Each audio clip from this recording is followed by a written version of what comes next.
The iPhone 6s has exactly the same screen size and screen resolution as the iPhone 8. It even has the same amount of RAM, but there's one big difference. One has the Apple A9 processor and one has the Apple A11 processor. So what happens when you put them side by side? Well, let's find out. In many ways, this really is a test of the Apple A9 versus the Apple A11. On the left-hand side, we have the iPhone 6s with the Apple A9 released in 2015. On the right-hand side, we have the Apple iPhone 8 with the A11 Bionic processor released in 2017. Both have 4.7-inch displays. Both have 750 by 1334 screen resolutions. Both have 2 GB of RAM. What really is different here is that processor. So let's see what the difference is. Now on the left-hand side, we are in the SQLite test, and that seems to be taking some time. That is not very fast, and it's now going into the Json test. But on the right-hand side, we can see the iPhone 8 has already gone way ahead, and it's into that 16-thread test, and it's clawing its way through that 16-thread test very easily. As only now the iPhone 6s is gone into that compression test. So a significant lead built up here by the iPhone 8 just while I was doing the introduction. It's now into the mixed CPU GPU section of the test. As it went into that blur test, it's now into the infinite scrolling list, as only just now the iPhone 6s has gone into that 16-thread test, and now we see the iPhone 8 is into the smoke particle test. What's the frame rate going to be there? 24 frames a second. That's pretty good. We're into the unity test, the last section of the test.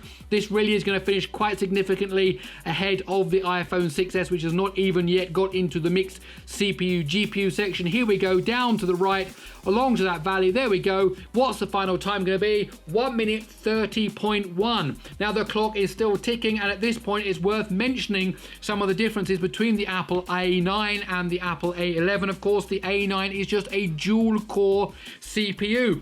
And that, of course, is a significant difference to what we have in the A11, which is a hexa-core CPU. So just in the space of 2 years, Apple went from a 64-bit dual-core processor to a 64-bit hexa-core processor. And now the A9 there in the iPhone 6s is into the smoke particle test. Let's see what the result's going to be here. Let's see what the frame rate is. It was 24, 25, and the other one's 17. 17 frames a second there, 16 frames a second just dropped to there. So that's quite a significant difference between the two, as it's now coming into unity test.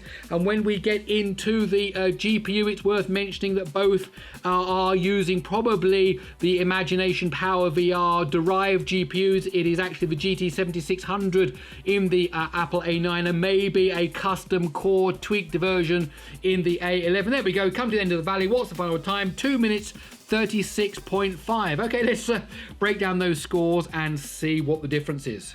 So clearly the iPhone 8 won by a huge margin, around a minute there difference between these two devices. Where does that come from? Well, let's look at the CPU. Look at that, 97 seconds for the iPhone 6s, 49 seconds for the iPhone 8. So a huge difference there, and that's the difference in a dual core processor and a hexa-core processor. When we get to the mixed CPU GPU, 36.5 versus 26 seconds on the nose.